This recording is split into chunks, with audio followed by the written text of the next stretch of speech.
Pacific మహాసముద్రంలో approximately 40 దేశాల వరకు ఉంటాయి. వీటిలో తువాలు అనే దేశం కూడా ఒకటి. తువాలు దేశం గురించి ఎందుకు చెప్పాల్సి వస్తుందంటే త్వరలో ఈ దేశం పూర్తిగా కనుమరుగు కాబోతుంది. అదెలా అనుకుంటున్నారా? పసిఫిక్ మహాసముద్రం తువాలు దేశాన్ని తనలో కలిపేసుకోబోతుంది. ప్రపంచ పటం నుంచి ఒక దేశమే కనుమరుగవుతున్న ఈ విషయం ఇప్పటికీ చాలా మంది తెలియదు. ఎందుకంటే జనాభా పరంగా చూసినా, విస్తీర్ణ పరంగా చూసినా తువాలు అనే దేశం ప్రపంచంలోనే అతి చిన్న దేశాల్లో ఒకటి. కానీ ఈ దేశం అతి చిన్న దేశమే అయినప్పటికీ చాలా అందమైన దేశం. వర్షం పడితే తప్ప తాగేందుకు నీరు ఉండని ఈ దేశం గురించి మనం తెలుసుకోవాల్సిన ఆసక్తికరమైన విషయాలు చాలా ఉన్నాయి. దేశ చరిత్ర, ఆనవాళ్లు ఇవన్నీ సముద్రంలో కలిసిపోయిన తర్వాత ఆన్లైన్ ద్వారా వీరు దేశ కార్యకలాపాలు నిర్వహించబోతున్నారు. వినేందుకు వింతగా ఉన్నా ఇది నిజం. పర్యావరణ మార్పులకి ప్రభావితం అయ్యి తన అస్తిత్వాన్ని కోల్పోయి ఒక వర్చువల్ కంట్రీగా మారబోతున్న మొదటి దేశం కూడా ఇదే కావచ్చు. కాబట్టి ఈ దేశం గురించి మనం తెలుసుకోవాల్సిన విషయాలు చాలా ఉన్నాయి. వాటిని తెలిపే ప్రయత్నమే ఈ వీడియో. అసలు ఈ తువాలు దేశం ఎక్కడుంది? ఎందుకని ఈ దేశం కనుమరుగు కాబోతుంది? ఈ దేశానికి పొంచి ఉన్న ప్రమాదం ఏంటి? ఈ దేశానికి సంబంధించిన ఆసక్తికర విషయాలేంటి? .tv డొమైన్ ని అమ్మడం ద్వారా దేశానికి ఆదాయం ఎలా వస్తుంది? పర్యావరణ మార్పుల ప్రభావంతో జరగబోయే అనర్థాలకి తువాలు సంకేతమా అనే విషయాలను కూడా ఈ వీడియోలో మనం స్పష్టంగా చూద్దాం. సో వీడియోని ఎండ్ వరకు మిస్ కాకండి. అండ్ మీకు ఒక ప్రశ్న, మీకు నచ్చిన టూరిస్ట్ కంట్రీ ఏది? తప్పకుండా కామెంట్స్ లో తెలపండి. సో లెట్ చేయకుండా let's get into the video.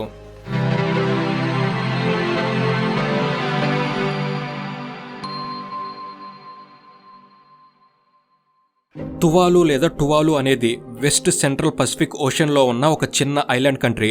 ఈ మొత్తం దేశ విస్తీర్ణం కేవలం 26 చదరపు కిలోమీటర్లు మాత్రమే. ఇది హవాయి, ఆస్ట్రేలియాల మధ్య పసిఫిక్ మహాసముద్రంలో ఉండే ఒక చిన్న దేశం. ఇది మన తెలుగు రాష్ట్రాల్లో ఆంధ్రప్రదేశ్లోనైతే మచిలీపట్నానికి, తెలంగాణలోనైతే సూర్యాపేటకి సమానంగా ఉంటుంది. వాటికన్ సిటీ, మొనాకో, నౌరు ఈ 3 దేశాల తర్వాత ప్రపంచంలోనే అతి చిన్న దేశం ఈ తువాలు. తువాలు మొత్తం 9 దీవుల సముదాయం. ఈ 9 దీవుల్లో 6 దీవుల్ని అటాల్స్ అంటారు. అటాల్స్ అంటే అగ్నిపర్వత విస్ఫోటనం తర్వాత ఏర్పడిన ఒక పగడపు దెబ్బ లాంటి నిర్మాణాలు. అటాల్స్ అనేవి పైనుంచి చూసినప్పుడు ఒక రింగ్ లాగా కనిపిస్తాయి. ఇవి సముద్ర మట్టం నుంచి ఎక్కువ ఎత్తు ఉండవు. కాబట్టి తువాలులో అత్యంత ఎత్తైన ప్రాంతం సముద్ర మట్టానికి కేవలం 2 మీటర్ల ఎత్తులో మాత్రమే ఉంటుంది. అంటే మెజారిటీ భూభాగం కనీసం 2 మీటర్ల ఎత్తు కూడా ఉండదు. ఇక్కడి పునాపుటి ఐలాండ్ అనేది తువాలు యొక్క రాజధాని. ఈ దేశ జనాభాలో 60% మంది పునాపుటిలో నివసిస్తూ ఉంటారు. ఈ దేశ జనాభా కేవలం 11,000కే కాస్త అటు ఇటుగా ఉంటుంది. ఇక్కడ నివసించే ప్రజలు పాలినేషియన్ తెగకు చెందినవారు. 1978లో తువాలు దేశానికి బ్రిటిషర్స్ నుంచి స్వాతంత్రం లభించింది. ఆ తర్వాత ఈ దేశంలో పార్లమెంటరీ డెమోక్రసీ పద్ధతిలో ప్రతి 4 ఏళ్లకు ఒకసారి ఎన్నికలు నిర్వహిస్తూ వస్తున్నారు. అయితే ఈ దేశంలో కాన్స్టిట్యూషనల్ మొనార్కీ అమల్లో ఉంది.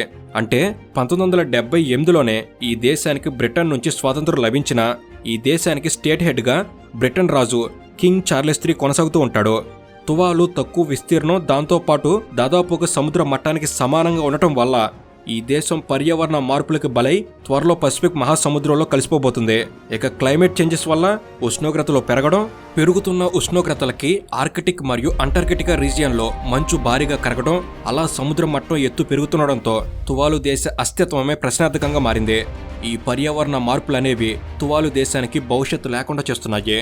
నాసా శాటిలైట్ డేటా ప్రకారం 1993 నుంచి 2023 మధ్యకాలంలో తువాలు సముద్ర తీరం 0.15 మీటర్స్ పెరిగింది.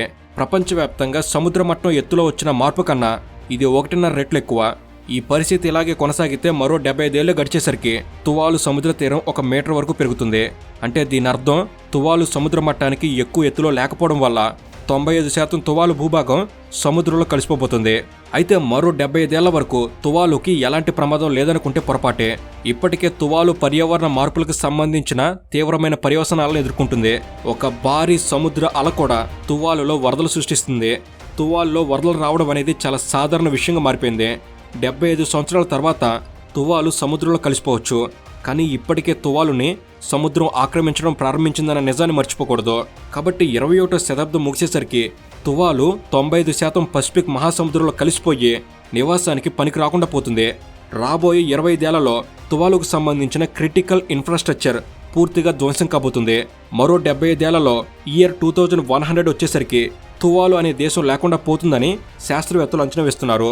ఇక ఈ తువాలు అనేది వ్యవసాయానికి ఏమాత్రం ఉపయోగపడదు. సముద్ర మట్టానికి కొద్దిపాటి ఎత్తులో ఉండటం వల్ల ఈ భూగర్భ జలాలు కూడా ఉప్పు నీటితో నిండిపోయాయి. అక్కడి నేల సముద్ర జలాలతో కలుషితం అయ్యి వ్యవసాయానికి పనికిరాకుండా పోయింది. కాబట్టి ఈ దేశంలో ప్రజల ప్రధాన వృత్తి చేపల వేట మాత్రమే. తువాలు తీర ప్రాంతంలో ట్యూనా చేపలు ఎక్కువగా ఉంటాయి. ఈ ట్యూనా చేపల వేట ఆధారంగానే అక్కడి ప్రజలు జీవిస్తున్నారు. ఇక తువాలులో ప్రజలకు తాగునీరు కావాలంటే ఆకాశం వైపు చూడాల్సిందే. వర్షం పడితే కానీ ఇక్కడ ప్రజలకు తాగేందుకు నీరుండదు. ఇక్కడ నివసించే ప్రజలు ప్రతి ఒక్క వర్షపు నీటి బొట్టుని ఒడిసి పట్టుకునేలా ఇంటి పైకప్పు మీద కొన్ని ప్రత్యేక ఏర్పాట్లు చేసుకున్నారు. దాని ద్వారా ప్రతి ఒక్క వర్షపు చినుకు స్టోరేజ్ ట్యాంక్లోకి వెళ్తుంది. అలా స్టోర్ అయిన నీటిని తాగేందుకు ఉపయోగించుకుంటారు. ఏ సంవత్సరమైన వర్షపాతం సరిగా నమోదు కాలేదంటే ఇక ఆ ఏడాది ఇక్కడి ప్రజలు తాగునీటి కష్టాలను ఎదుర్కోవాల్సిందే. ప్రతి ఇంట్లో కంపోస్ట్ ఎరువును తయారు చేస్తారు. ఆ కంపోస్ట్ ద్వారా కూరగాయల మొక్కలు, చిన్న చిన్న పండ్ల మొక్కలు పెంచడం సాధ్యమవుతుంది. ఇలా తువాలు ప్రజల జీవన విధానం పూర్తిగా అక్కడి పర్యావరణం మీద ఆధారపడి ఉంటుంది.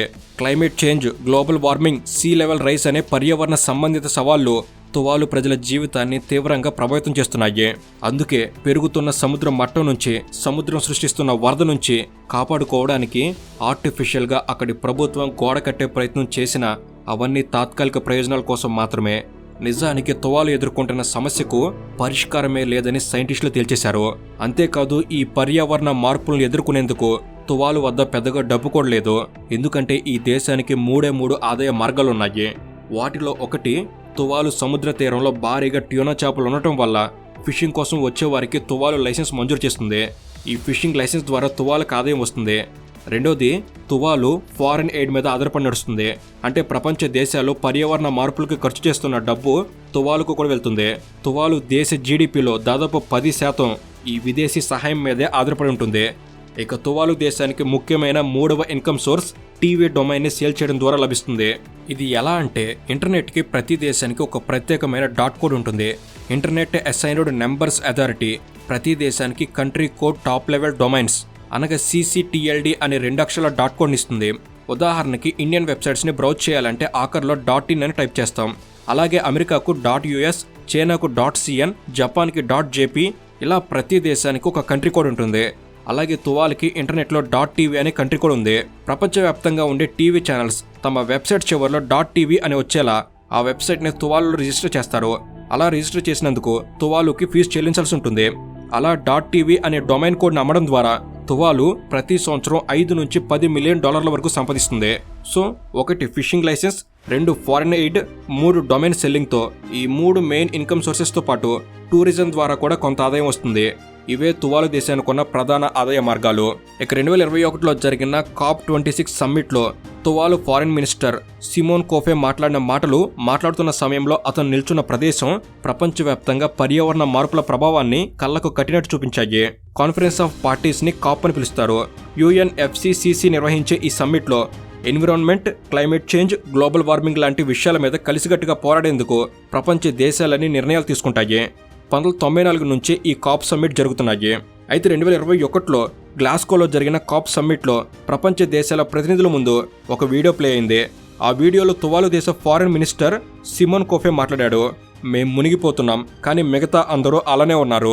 పర్యావరణ మార్పుల ప్రభావం నేడు మనకు అర్థం కాకపోవచ్చు, కానీ రాబోయే 100 సంవత్సరాల తర్వాత ఏదో ఒక రోజు ప్రపంచం భయంకరమైన సంక్షోభాన్ని ఎదుర్కోబోతుంది అని సిమోన్ కోఫే మాట్లాడుతుంటే అందరూ సాధారణంగా తీసుకున్నారు. కానీ అది 4 నిమిషాల వీడియో. ఆ 4 నిమిషాల పాటు అందరూ సిమోన్ కోఫేను చూస్తూ అతను చెప్తున్న మాటల్ని మాత్రమే విన్నారు. కానీ ఆఖరిలో కెమెరా దూరంగా లాంగ్ మూమెంట్ తీసుకున్నప్పుడు అందరూ ఆశ్చర్యపోయారు.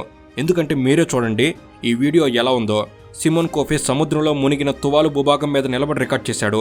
మోకాలి లోతు నీటిలో సిమోన్ కోఫే రికార్డ్ చేసిన ఈ వీడియో ప్రపంచాన్ని కదిలించింది. అలా తువాలు అనేది పర్యావరణ మార్పులకు సంబంధించిన భయంకరమైన సంకేతాలకి ఉదాహరణగా మారింది.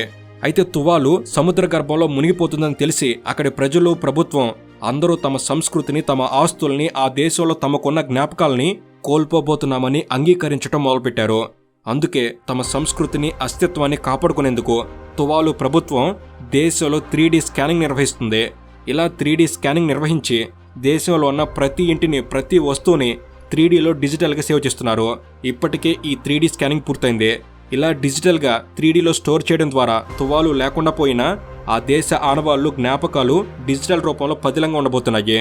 భవిష్యత్తులో తువాలు ఒక డిజిటల్ దేశంగా మారబోతుంది. ఎలా అంటే తువాలు 2021లో ఆస్ట్రేలియాతో ఒప్పందం చేసుకుంది. ప్రతి సంవత్సరం ఆస్ట్రేలియా తువాలుకు చెందిన 280 మందికి డిజిటల్ వీసాలు ఇస్తుంది. దాంతో వారు ఆస్ట్రేలియాలో పర్మనెంట్ రెసిడెంట్స్గా ఉండబోతున్నారు. అలాగే న్యూజిలాండ్ కూడా తువాలు ప్రజలకు వీసాలు ఇస్తుంది. ఇప్పటికే దేశ జనాభా వలస వెళ్లడం మొదలుపెట్టారు. తువాలు ప్రజలు ఎక్కడికి వెళ్ళినా వారు మాత్రం తువాలు పౌరులుగానే ఉంటారు. వారంతా డిజిటల్గా తమ దేశ కార్యకలాపాలను నిర్వహించబోతున్నారు. అలా తువాలు ఒక ఆన్లైన్ దేశంగా మారబోతుంది. అయితే ఒక దేశంగా గుర్తింపు రావాలంటే ఆ దేశానికి ప్రభుత్వం, జనాభా, సావర్నిటీతో పాటు బౌండరీ కూడా ఉండాలి. కాబట్టి భవిష్యత్తులో బౌండరీ లేకుండా పోతే తువాలు ప్రపంచాన్ని కొన్ని మార్పులు చేయాలని కోరుతుంది. క్లైమేట్ చేంజ్ వల్ల ప్రభావితం అయ్యే దేశాలకి బౌండరీ విషయంలో వెసులుబాటు ఇవ్వాలని తువాలు ప్రభుత్వం డిమాండ్ చేస్తుంది. రాబోయే కాలంలో తువాలు భవిష్యత్ ఎలా ఉండబోతుందంటే తువాలు దేశ ప్రజలు వివిధ దేశాలకు వలస వెళ్తారు. వివిధ దేశాల్లో ఉంటూ ఆన్లైన్లో దేశ వ్యవహారాలని ప్రభుత్వాన్ని నడిపిస్తూ ఉంటారు. అలా తువాలు అనేది భవిష్యత్తులో ఒక డిజిటల్ కంట్రీగా, వర్చువల్ కంట్రీగా మారబోతుంది. తువాలు కథ మనకు చాలా ఇంట్రెస్టింగ్ అనిపిస్తుంది, కానీ ఇది ఇంట్రెస్టింగ్గా ఫీల్ అవ్వాల్సిన స్టోరీ కాదు. It's a fearful story. అవును, ఇది భయపడాల్సిన కథ. ఈ భూమి భవిష్యత్ గురించి ఆలోచించాల్సిన కథ.